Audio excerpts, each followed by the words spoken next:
नमस्कार मित्रांनो, स्वागत आहे आपले वायबीटी अकॅडमी या युट्यूब चॅनलवरती. या व्हिडिओच्या माध्यमाने आज आपण डीसीसी बँक भरतीची मागील प्रश्नपत्रिका सोडून घेणार आहोत. जेणेकरून जर तुम्ही यावर्षी डीसीसी बँक भरती सातारा, रायगड किंवा औरंगाबाद, अमरावती, नाशिक आणि इतर कोणत्याही जिल्ह्याच्या भरतीसाठी अर्ज केला असेल, तर संपूर्ण पेपरचं स्वरूप तुम्हाला या व्हिडिओच्या माध्यमाने समजून येणार आहे. तर बघा, आजच्या व्हिडिओच्या माध्यमाने जो आपण पेपर सोडवत आहोत, हा पेपर 24/9/2022 रोजी झालेला आहे मित्रांनो.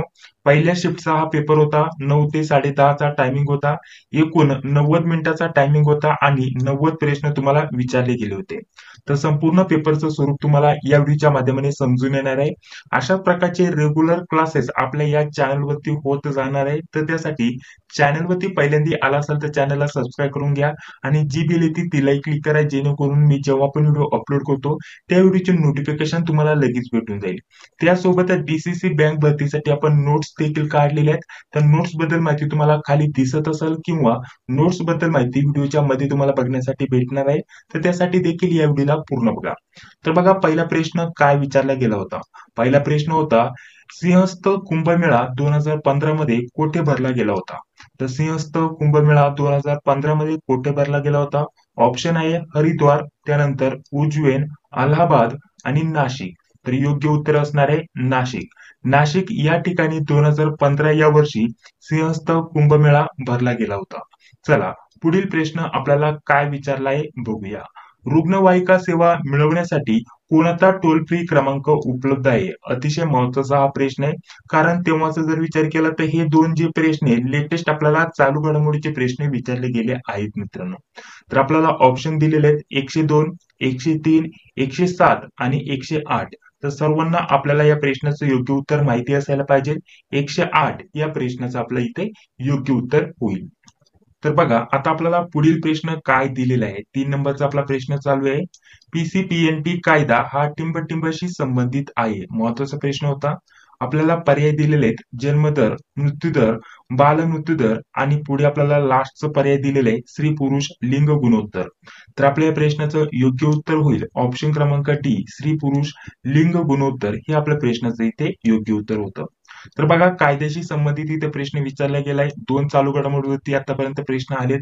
पुढे आपल्याला स्थापनावरती देखील प्रश्न विचारला गेलाय. पुढे जर म्हटलं तर गणित बुद्धिमत्ताचे सुद्धा मिक्स प्रश्न तुम्हाला विचारले गेलेत. अशा प्रकारचं पेपरचं स्वरूप होतं. कोणताही प्रश्न तुम्हाला कुठेही विचारला जाऊ शकतो. आपल्याला कधी मराठीचे प्रश्न, कधी जीकेचे प्रश्न, गणित बुद्धिमत्ताचे प्रश्न, इंग्लिशचे प्रश्न, हे सर्व जेवढे पण आपल्याला 90 प्रश्न आहेत ते तुम्हाला कुठेही मिक्स मध्ये विचारले जातील मित्रांनो. अशा प्रकारचं परीक्षेचं स्वरूप आहे. तर बघा, पुढील आपल्याला प्रश्न विचारला गेलाय 1919 मध्ये सातारा जिल्ह्यात रयत शिक्षण संस्थेची स्थापना कोणी केली. पर्याय आपल्याला दिले तर कर्मवीर शिंदे, कर्मवीर भाऊराव पाटील. त्यानंतर पुढील पर्याय दिलेला आहे छत्रपती शाहू महाराज आणि चौथं पर्याय दिलेला आहे भास्करराव जाधव. तर आपल्या या प्रश्नाचं योग्य उत्तर होईल कर्मवीर भाऊराव पाटील यांनी 1919 मध्ये सातारा जिल्ह्यात रयत शिक्षण संस्थेची स्थापना केली आहे. तर चला, पुढील प्रश्न बघा काय दिलेला आहे. अतिशय महत्वाचे प्रश्न विचारले गेले होते. पुढील आपल्याला प्रश्न गणित किंवा बुद्धिमत्तावरती आलेला आहे मित्रांनो. तर बघा, प्रश्न काय दिलेला आहे. 3, 5, 2, 7 हे अंक एकदाच वापरून होणारी सर्वात मोठी आणि सर्वात लहान संख्या यांची बेरीज किती होते हे आपल्याला विचारले. म्हणजे जर म्हटलं तर सर्वात मोठी संख्या कोणती होईल. 7, त्यानंतर 5, त्यानंतर 3 आणि 2.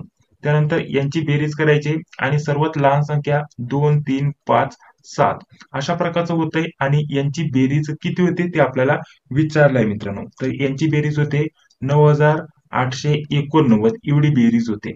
म्हणून आपल्या या प्रश्नाचं योग्य उत्तर असणारं ऑप्शन क्रमांक डी या स्वरूपाचे सुद्धा तुम्हाला प्रश्न विचारले गेले होते. एक गोष्ट मात्र लक्षात ठेवा, इथं गणित व बुद्धिमत्तेचे प्रश्न जे आहेत अतिशय बेसिक लेवलचे विचारले गेलेत आणि बाकीचे जेवढे पण मराठी, इंग्रजी त्यासोबत जीएसचा जरी विचार केला तर बेसिक लेवलचे प्रश्न तुम्हाला विचारले जातात. त्यामुळे तुम्हाला व्यवस्थित अभ्यास करणं, रिव्हिजन करणं गरजेचं असणार आहे. यावर्षी जवळपास जास्तीत जास्त जिल्ह्यांमध्ये डीसीसी बँक अंतर्गत इथं भरती येणार आहे मित्रांनो. तर त्यासाठी तुम्ही तुम्ही एक बँकेचा फॉर्म भरला असेल तर दुसऱ्या बँकेचा फॉर्म भरा, जेणेकरून पहिला जर तुमचा प्रयत्न असफल झाला तर दुसरा जो फॉर्म भरलाय त्याच्यामध्ये नक्कीच तुमचं सिलेक्शन होऊ शकतं मित्रांनो. तर त्यासाठी अतिशय महत्वाच्या आपण नोट्स देखील काढलेले आहेत, त्या नोट्सचा देखील तुम्ही लाभ घ्यायला विसरू नका. जसे की आपण ही एक प्रश्नपत्रिका सोडून घेत आहोत, अशाच प्रकारच्या आपल्याकडे 12 प्रश्नपत्रिका आहेत, ज्या की तुम्ही स्क्रीनवरती बघू शकता. अशा प्रकारच्या प्रश्नपत्रिकांचं स्वरूप आहे. या सर्व प्रश्नपत्रिका आपण आपल्या नोट्समध्ये तुमच्यासाठी अतिशय कमी किमतीमध्ये उपलब्ध करून देतोय. तर बघा, आपल्या नोट्समध्ये तुम्हाला काय काय भेटणार आहे त्याच्याविषयी थोडक्यात माहिती तुम्हाला देऊन देतो. यामध्ये लिपिक या पदाच्या 8 मागील प्रश्नपत्रिका दिल्या जाणार आहे. त्यासोबत आपल्याला बाकीच्या 4 प्रश्नपत्रिका शिपाई या पदाच्या दिल्या जाणार आहे. ठीक आहे. डीसीसी बँक भरती अंतर्गत आपल्याला ज्या मागील प्रश्नपत्रिका झाल्यात 8 आणि 4 म्हणजेच एकूण 12 प्रश्नपत्रिका आपण देतोय आपल्या नोट्समध्ये. त्यासोबत मराठी टॉपिकनुसार सर्व तुम्हाला दिले जाणार आहे. इंग्रजी तुम्हाला टॉपिकनुसार सर्व दिलं जाणार आहे.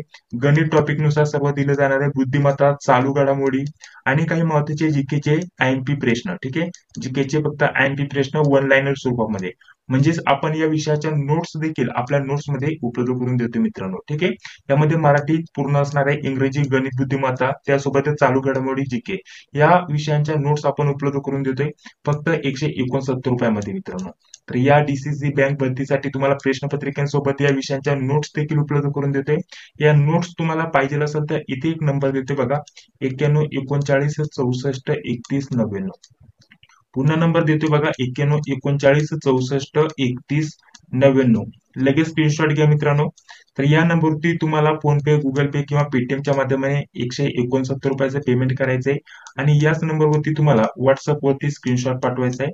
आणि त्यानंतर तुम्हाला 5 ते 10 मिनिटांमध्ये डीसीसी बँक भरतीसाठी या मागील 12 प्रश्नपत्रिका, त्यांची उत्तरं आणि मराठी, इंग्रजी, गणित, बुद्धिमत्ता, चालू घडामोडी या विषयांच्या सेपरेट 150 ते 200 पेजेसच्या टॉपिकनुसार नोट्स दिल्या जातील आपल्या टीम तर्फे. तर या सर्व नोट्स तुम्हाला अतिशय कमी किमतीमध्ये उपलब्ध करून देतोय आपण आपल्या टीम तर्फे. तर या नोट्सचा लाभ घ्यायला विसरू नका. अतिशय महत्त्वाच्या या नोट्स असणार आहे तुमच्यासाठी डीसीसी बँक भरतीसाठी. तुम्ही कोणत्याही जिल्ह्यासाठी जरी अर्ज केला असाल तर त्यासाठी या नोट्स अतिशय महत्त्वाच्या असणार आहे. तर चला, पुढील आपल्याला प्रश्न काय दिलेला आहे बघा.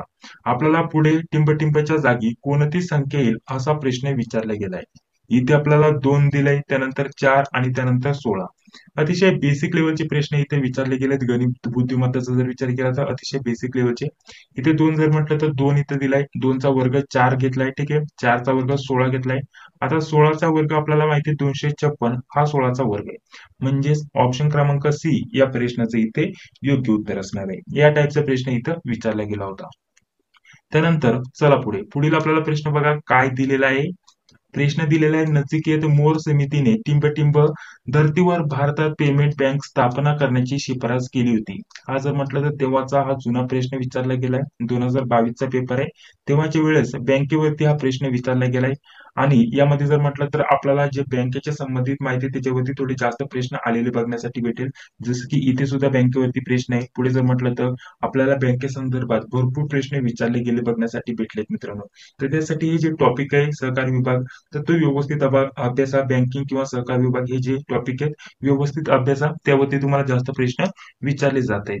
तर या प्रश्नाचं आपलं योग्य उत्तर असणार आहे ऑप्शन क्रमांक सी म्हणजेच केनिया. चला पुढील प्रश्न बघा. 1963 मध्ये भारतीय स्टेट बँकेच्या कोणत्या 2 सहयोगी बँकेचे विलिनीकरण करण्यात आले होते. तर या प्रश्नाचं योग्य उत्तर सांगण्याचा प्रयत्न करायचा आहे. पर्याय आपल्याला दिलेले आहेत हैदराबाद व म्हैसूर. दुसरा पर्याय दिलेला आहे इंदोर व सौराष्ट्र. त्यानंतर तिसरा पर्याय दिलेला आहे जयपूर व बिकानेर आणि चौथा पर्याय दिलाय बिकानेर व सौराष्ट्र. तर आपल्या या प्रश्नाचं योग्य उत्तर काय होणार आहे मित्रांनो, ऑप्शन क्रमांक सी जयपूर व बिकानेर हे आपल्या प्रश्नाचं इथे योग्य उत्तर असणार आहे. चला पुढील प्रश्न आपल्याला बघा काय दिलेला आहे. भारतात कोणत्या प्रकारची सहकारी संस्थेची स्थापना करण्यात आली. महत्वाचा प्रश्न आहे. पर्याय आपल्याला दिलाय. पहिला पर्याय राफेजन, तसेच शुल्ज, त्यानंतर शुल्ज, त्यानंतर राफेजन आणि त्यानंतर यापैकी नाही. तर योग्य पर्याय काय असणार आहे मित्रांनो, राफेजन हे आपल्या प्रश्नाचं इथे योग्य उत्तर असणार आहे. चला पुढील प्रश्न आपल्याला बघा काय दिलेला आहे. सर्व भारतीय व्यापारी बँक व अग्रक्रम क्षेत्र जे कर्ज क्षेत्र आहे किंवा क्षेत्र कर्ज पुरवठा करणारी जी वार्षिक बंधन आहे त्याची टक्क्याची संख्या किती आहे ते आपल्याला विचारलंय. म्हणजेच व्यवस्थित सांगायचं जर म्हटलं तर सर्व भारतीय व्यापारी बँक व अग्रक्रम क्षेत्र कर्ज पुरवठ्याची वार्षिक बंधन किती टक्क्यांचे आहे? तर या प्रश्नाचं योग्य उत्तर सांगण्याचा प्रयत्न करायचा आहे. पर्याय आपल्याला दिले 40%, 51%, 60%, 74%. तर आपल्या प्रश्नाचं योग्य उत्तर असणार आहे 40%, म्हणजेच ऑप्शन क्रमांक 1 या प्रश्नाचं आपलं इथे योग्य उत्तर असणार आहे. पुढील प्रश्न बघा, पैशाचे कार्य कोणती आहेत? आता आपल्याला इथं अ दिलाय, त्यानंतर इथं ब दिलंय, त्यानंतर इथं क आणि ड. तर हे व्यवस्थित इथे तुम्ही वाचून घ्या.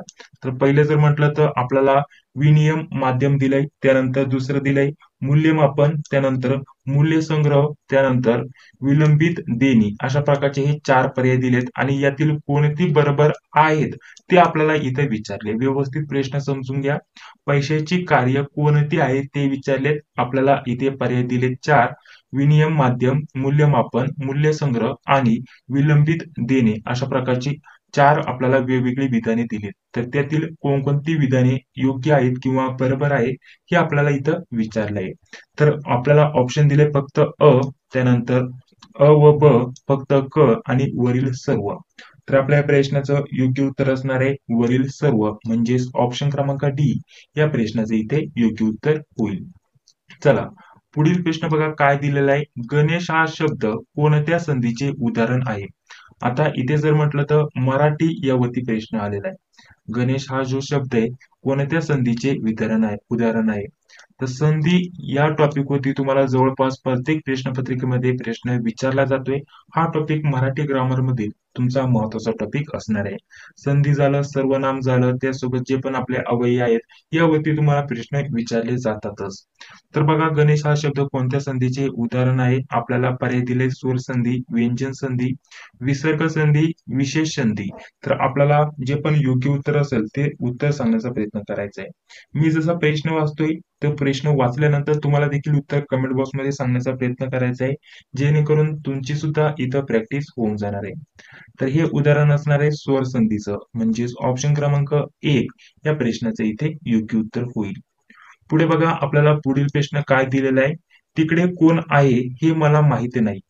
बघा इथे एवढं वाक्य दिलंय, तिकडे कोण आहे हे मला माहित नाही, हे कोणत्या प्रकारचे सर्वनामाचे उदाहरण आहे? अशा प्रकारचा प्रश्न इथं विचारला गेलाय. सर्वनामावरती इथं प्रश्न विचारला गेलाय. वाक्य काय दिलंय, तिकडे कोण आहे हे मला माहित नाही. आपल्याला पर्याय काय दिलाय, संबंधी, सामान्य, प्रश्नार्थक आणि दर्शक अशा प्रकारचे पर्याय दिलेले आहेत. तर आपल्या या प्रश्नाचं योग्य उत्तर काय होईल सांगा बरं कमेंट बॉक्स मध्ये. तर या प्रश्नाचं योग्य उत्तर होणार आहे सामान्य संधीचे सामान्य सर्वनामाचे हे उदाहरण आहे. चला, पुढील प्रश्न आता आपण बघूया. पुढील आपल्याला प्रश्न दिलेला आहे, ज्याच्या हाती ससा तो पारधी. ज्याच्या हाती ससा तो पारधी यातील आपल्याला सर्वनामे कोणत्या प्रकारचे आहेत तो विचारलाय. तर सांगा बरं, ज्याच्या हाती ससा तो पारधी यातील आपल्याला सर्वनामे कोणकोणती दिसत आहेत किंवा कोणतं सर्वनाम इथं आलेले मित्रांनो? तर आपल्याला सामान्य सर्वनाम आहे की संबंधी व दर्शक आहे की पुरुषवाचक व दर्शक आहे, संबंधी व सामान्य आहे, हे आपल्याला इथं ओळखायचं आहे. तर आपल्या प्रश्नाचं योग्य उत्तर असणार आहे संबंधी व दर्शक, म्हणजेच ऑप्शन क्रमांक 2 या प्रश्नाचे इथे योग्य उत्तर असणार आहे.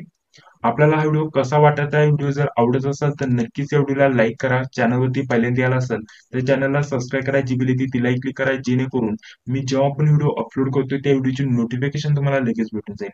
आणि अशा प्रकारचे रेग्युलर जे पार्ट आहे ते आपण आपल्या चॅनलवरती अपलोड करणार आहोत. जेवढ्या पण आपल्याकडे प्रश्नपत्रिका आहे ते स्टेप बाय स्टेप अशा स्वरूपामध्ये आपण सोडून घेण्याचा प्रयत्न करणार आहोत, जेणेकरून मागील प्रश्नपत्रिका तुम्हाला समजून येतील. रिव्हिजन करण्यासाठी किंवा प्रॅक्टिस करण्यासाठी तुम्हाला हे व्हिडिओ अतिशय महत्त्वाचे असणार आहे. पुढील आपल्याला प्रश्न काय दिलेला आहे, 4 वेद, 18 पुराणे, सहस्र किरण यातील 4, 18, सहस्र या विशेषणांना टिंबटिंब म्हणतात किंवा काय म्हणतात? तर इथे काही विशेषण आलेत 4, 18 आणि सहस्र. तर या विशेषणांना काय म्हणतात ते आपल्याला इथे विचारले. पर्याय दिले वाचक, आवृत्तीवाचक, पृथक्तत्ववाचक आणि गणनावाचक अशा प्रकारचे 4 पर्याय दिलेले आहेत. तर योग्य उत्तर काय असणार आहे? तर या प्रश्नाचं योग्य उत्तर असणार आहे गणनावाचक हे विशेषण आहेत मित्रांनो. ठीक आहे, तर ऑप्शन क्रमांक 4 या प्रश्नाचं इथे योग्य उत्तर होईल. चला, पुढील आपल्याला प्रश्न काय दिलेला आहे, आख्यात म्हणजे टिंबटिंब. आख्यात म्हणजे काय हे आपल्याला इथं विचारलंय.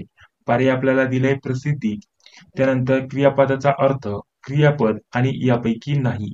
तर योग्य उत्तर आपल्याला सांगण्याचा प्रयत्न करायचा आहे. आख्यात म्हणजे क्रियापद. ऑप्शन क्रमांक सी म्हणजेच 3 या प्रश्नाचे इथे योग्य उत्तर होणार आहे मित्रांनो. चला, पुढील आपल्याला प्रश्न काय दिलेला आहे? पडले हे टिंब-टिंब क्रियापद आहे. अशा प्रकारचा इथे प्रश्न विचारला गेला आहे. क्रियापद, सामान्य, त्यासोबत जर म्हटलं तर नामांवरती आणि अवयवावरती तुम्हाला जास्तीत जास्त प्रश्न आलेले बघण्यासाठी भेटत आहेत. त्यासोबतच संधी, शब्दाच्या जाती यावरती देखील प्रश्न आलेले आहेत मित्रांनो. तर बघा, पडले हे टिंब-टिंब क्रियापद आहे. तर पर्याय दिलेत अकर्मक, सकर्मक, त्यानंतर धातुसाधित आणि त्यानंतर विधानपूरक अशा प्रकारचे 4 पर्याय इथं दिलेले आहेत. तर या प्रश्नाचं योग्य उत्तर असणार आहे अकर्मक. ऑप्शन क्रमांक 1 या प्रश्नाचं इथे आपले योग्य उत्तर असणार आहे. चला, पुढील प्रश्न बघूया. पुढील प्रश्न आपल्याला दिलेला आहे, शुद्ध शब्दयोगी अवयव कोणते आहेत ते ओळखा. आपल्याला काही पर्याय दिलेले आहेत, त्यापैकी शुद्ध शब्दयोगी अवयव ओळखायचा आहे. ऑप्शन दिलेत पुढे, नंतर, वर अशा प्रकारचं. त्यानंतर अर्थी, निर्मित, साठी. त्यानंतर पुढील आपल्याला पर्याय दिलाय च, ही, ना, सुद्धा. त्यानंतर पुढील पर्याय दिलाय आतून, पासून, मधून. अशा प्रकारचे वेगवेगळे पर्याय आपल्याला दिलेले आहेत. तर यातील आपल्याला शुद्ध शब्दयोगी अवयव कोणते आहेत ते ओळखायचे आहेत. तर सांगा बरं योग्य उत्तर काय असणार आहे? तर ऑप्शन क्रमांक सी म्हणजेच 3 नंबरचं पर्याय हे आपलं योग्य उत्तर असणार आहे.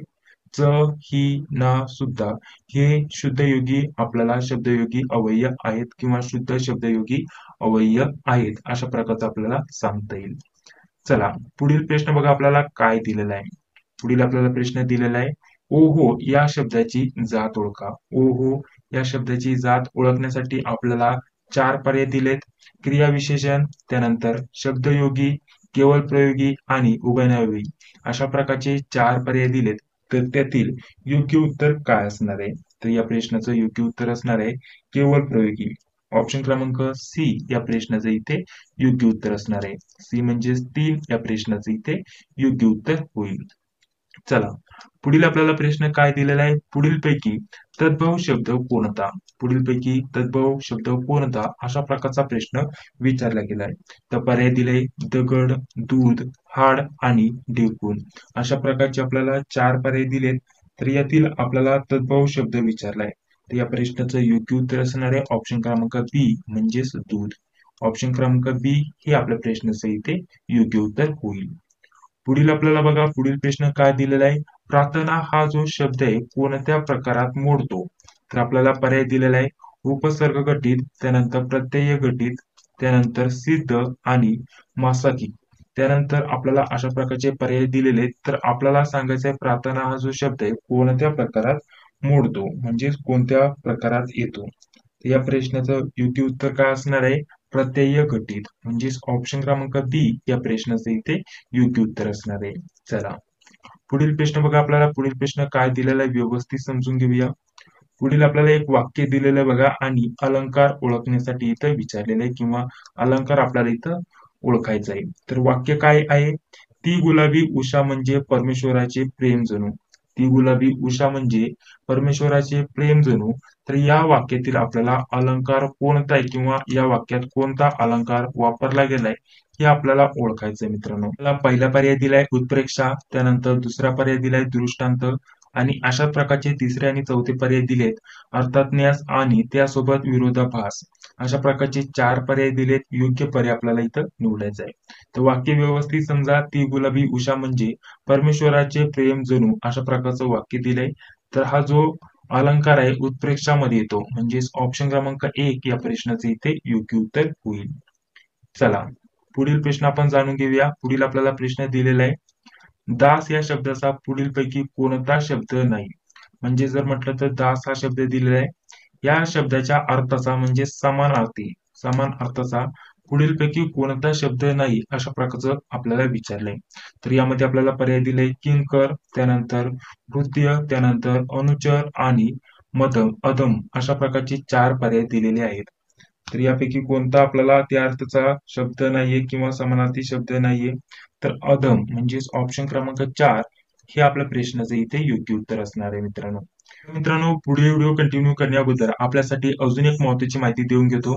डीसीसी बँक भरतीचे जे परीक्षा असणार आहे तिचं स्वरूप कसं असतं, थोडक्यात जर म्हटलं तर आतापर्यंत जेवढे पण आपण प्रश्नपत्रिका बघितल्या, यावर्षी जर म्हटलं तर रत्नागिरी जिल्ह्याचे आता सध्या पेपर चालू होते मित्रांनो. त्याचं जरी आपण स्वरूप बघितलं तर सर्वसाधारण जे आहे आपल्याला 90 जे प्रश्न विचारले जातात त्या प्रश्नपत्रिकेचं स्वरूप कसं आहे थोडक्यात माहिती देतो आणि त्यानंतर पुढे आपण लगेच व्हिडिओ कंटिन्यू करणार आहोत.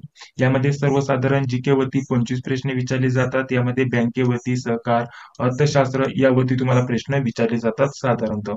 आणि त्यासोबत जर म्हटलं तर जिल्ह्यावरती ज्या पण जिल्ह्याची प्रश्नपत्रिका आहे त्या जिल्ह्यावरती तुम्हाला 5 ते 6 प्रश्न आरामशीर सेपरेट विचारले जातात मित्रांनो. तर अशा प्रकारचे जीके किंवा जीएस चे जर विचार केला तर 25 ते 26 प्रश्न तुम्हाला इथं विचारले जातात मित्रांनो. पुढे मराठीचा विचार केला तर मराठीवरती 15 प्रश्न विचारले जातात, 15 ते 16 प्रश्न. त्यानंतर इंग्रजीवरती 15 ते 16 प्रश्न, गणितावरती 15 ते 16 प्रश्न, बुद्धिमत्तावरती 10 प्रश्न ते 11 प्रश्न विचारले जातात आणि त्यानंतर संगणक व माहिती तंत्रज्ञान यावरती साधारणतः 10 प्रश्न तुम्हाला विचारले जातात. तर अशा प्रकारचं परीक्षेचं स्वरूप असतं मित्रांनो डीसीसी बँक भरतीचं. तर यानुसार तुम्ही व्यवस्थित अभ्यास करू शकता.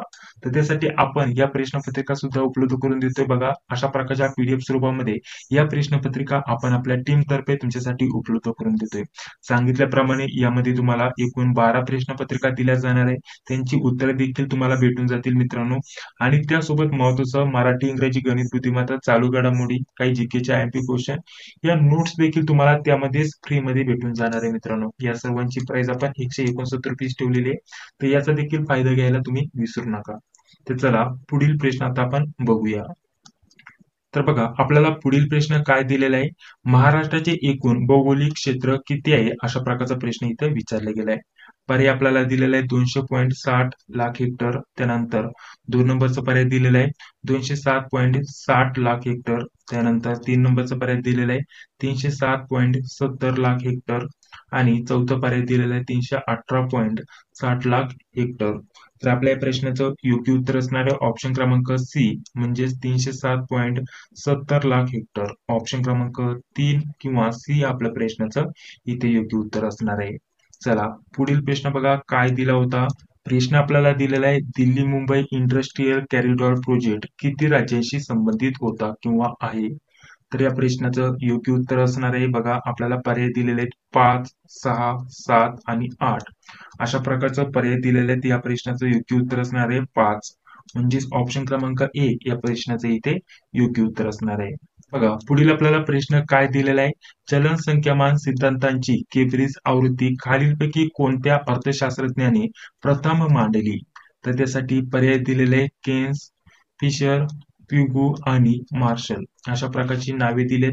तर आपल्या प्रश्नाचं योग्य उत्तर काय असणार आहे ऑप्शन क्रमांक डी म्हणजेच मार्शल. ऑप्शन क्रमांक डी म्हणजेच 4 या प्रश्नाचं आपल्या इथे योग्य उत्तर असणार आहे. चला पुढील आपल्याला प्रश्न बघा काय दिलेला आहे. संकेतार्थ नसलेला वाक्य आपल्याला इथं निवडायचंय. तर संकेतार्थ नसलेले वाक्य आपल्याला इथे निवडायचंय. आपल्याला 4 पर्याय दिलेले आहेत. पहिलं वाक्य दिलेलं आहे चांगला अभ्यास केला तर उत्तम यश मिळेल. त्यानंतर दुसरं पर्याय दिलेलं आहे तू आता अभ्यास केलास तरी चालेल. तिसरं पर्याय दिलंय अभ्यास केला नाहीस तर नापास होशील.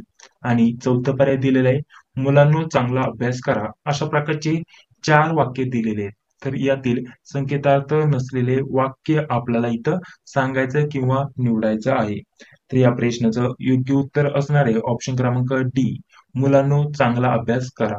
ऑप्शन क्रमांक डी म्हणजेच 4 या प्रश्नाचं योग्य उत्तर असणार आहे. पुढील आपल्याला प्रश्न काय दिलेला आहे खालील विद्यार्थी वाक्य कोणतं आहे ते आपल्याला ओळखायचं आहे. योग्य विद्यार्थी वाक्य कोणतं तो अचूक पर्याय आपल्याला इथं ओळखायला सांगितलेला आहे. तर आपल्याला वाक्य दिलंय काळ चांगला पाऊस पडला. इथं काळ झालंय इथं काल असायला पाहिजे ठीक आहे. जो ळ आहे तर इथं ल असायला पाहिजे ठीक आहे. काल चांगला पाऊस पडला. दुसरं पर्याय दिलेला आहे काल चांगला पाऊस पडला काय. आणि तिसरं वाक्य आहे पावसा चांगला पड. चौथं वाक्य आहे पाऊस चांगला पडू दे. अशा प्रकारची 4 वाक्य दिलेले आहेत. योग्य विद्यार्थी वाक्य कोणतं आहे ते आपल्याला सांगण्याचा प्रयत्न करायचा आहे. तर या प्रश्नाचं योग्य उत्तर असणार आहे पाऊस चांगला पडू दे. ऑप्शन क्रमांक 4 या प्रश्नाचं इथे योग्य उत्तर असणार आहे. पुढील आपल्याला प्रश्न काय दिलेला आहे. पाय टाकुनी जलात बसला असला औदुंबर या काव्यपंक्ती शब्दशक्तीमधील कोणत्या प्रकारातील आहे ते आपल्याला इथं ओळखायचंय. व्यवस्थित समजून घ्या कोणत्या काव्यपंक्ती दिल्यात मित्रांनो. पाय टाकुनी जलात बसला असला औदुंबर या काव्यपंक्ती शब्दशक्तीमधील कोणत्या प्रकारातील आहे ते आपल्याला सांगायचंय. यामध्ये पर्याय दिलेले आहेत. अभिधा, लक्षणा, त्यानंतर लक्षणामूलक व्यंजना, त्यानंतर आपल्याला दुसरा अजून व्यंजनाचा प्रकार दिलाय तो आहे अभिधामूलक व्यंजना. तर अशा प्रकारचे 4 पर्याय दिलेत, तर योग्य पर्याय आपल्याला सांगण्याचा प्रयत्न करायचा आहे. थोडंसं जर म्हटलं तर आपण या टाईपचे जे ग्रामरचे प्रश्न आहे ते वाचत नसतो, परंतु कधी कधी ग्रामरमध्ये या टाईपचे सुद्धा तुम्हाला प्रश्न विचारले जातात. तर आपल्याला समजून आलं व्यंजनाचा प्रकार आहे, परंतु कोणत्या, तर लक्षणामूलक व्यंजनाचा हा आपल्याला प्रकार बघण्यासाठी भेटतो. म्हणजेच ऑप्शन क्रमांक 3 या प्रश्नाचे इथे योग्य उत्तर असणार आहे. तर थोडक्यात बघा इथपर्यंत आपण आतापर्यंत प्रश्न सोडून घेतलेले आहेत, जे की तुम्ही स्क्रीनवरती बघू शकता. तर अशा प्रकारचे या व्हिडिओमध्ये तुम्ही इथं आपण 20 ते 25 प्रश्न सोडून घेतले. पुढील व्हिडिओमध्ये म्हणजेच या व्हिडिओच्या पुढील पार्टमध्ये आपण राहिलेले प्रश्न सोडून घेणार आहोत.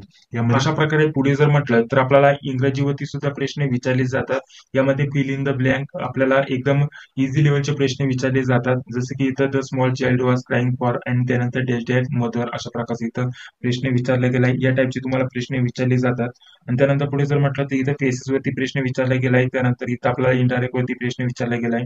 त्यानंतर बघा या टाईपचे तुम्हाला इंग्रजीवरती प्रश्न विचारले जातात. ते देखील आपण पुढील भागामध्ये सोडून घेणार आहोत.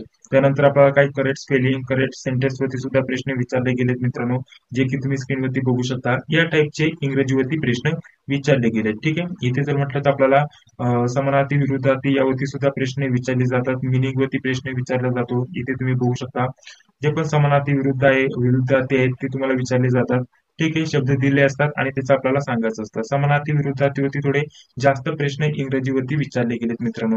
या सर्व प्रश्नांची उत्तर आपण पुढील भागामध्ये सोडून घेणारच आहोत. त्यानंतर पुढे जर म्हटलं तर काही कायदे, कलम, त्यासोबत आपल्याला जे पण महत्वाच्या घटना वगैरे आहेत त्याच्यावरती प्रश्न विचारले जातात. ठीक आहे. हे जे प्रश्न आहेत ते आपण पुढील भागामध्ये सोडून घेणार आहोत.